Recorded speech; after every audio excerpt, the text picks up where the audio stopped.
మలక్పేట్ ఉస్మాన్ ఘాట్ దగ్గర ఒక అమాయకులైన హిందువుల మీద అపార్ట్మెంట్లో మధ్యతరగతి హిందువులు వాళ్ళ బతుకులు వాళ్ళు బతుకుతున్న హిందువుల మీద దేశద్రోహులు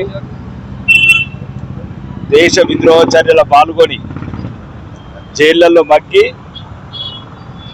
రాజకీయ అండదండలతో బయటికి వచ్చి ఇక్కడ జిహెచ్ఎంసి కొన్ని కట్టడాలు కూలే టైంలో అక్కడ అమాయకమైన హిందువులు ఉన్నారని దౌర్జన్యంగా మొత్తం చంపడానికే ప్రయత్నం చేశారు. మరియు హిందూ ఆడబిడ్డల మీద ఏ రకంగా అయితే పాకిస్తాన్లో చేస్తున్నారో అట్లా దౌర్జన్యాలు చేస్తున్నారు. దీని మీద ఇప్పటికీ పోలీసుల కంప్లైంట్ ఇవ్వడం జరిగింది.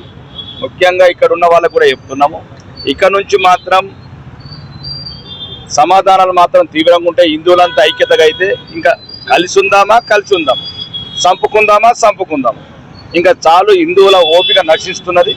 చట్టము ధర్మము మాకే కాదు, చట్టము న్యాయము మీకు కూడా. మీరు చట్టము న్యాయం అనుకూలంగా హైదరాబాద్ ఉండాలనుకుంటూనే ఉండరు.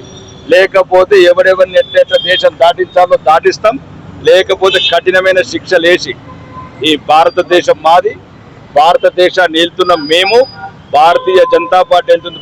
ఒకవేళ ఇక్కడైనా అధికార పార్టీ ముసుగుల లేకపోతే లోపాయికారి ఒప్పందాలతో హిందువుల మీద హత్యాకాండాలు చేస్తే రాబోయే రోజులలో దానికి 100 రెట్లు హిందువులందరూ సమాయత్తం అవుతున్నారు. ईट का जवाब पत्थर से देगा. अभी जो डीसीपी से बात किया उन्होंने कार्रवाई करेगा बोला, जो न्याय दिलाएगा बोला. जब न्याय दिलाएगा तो उसका बदला ईट का जवाब पत्थर से देगा.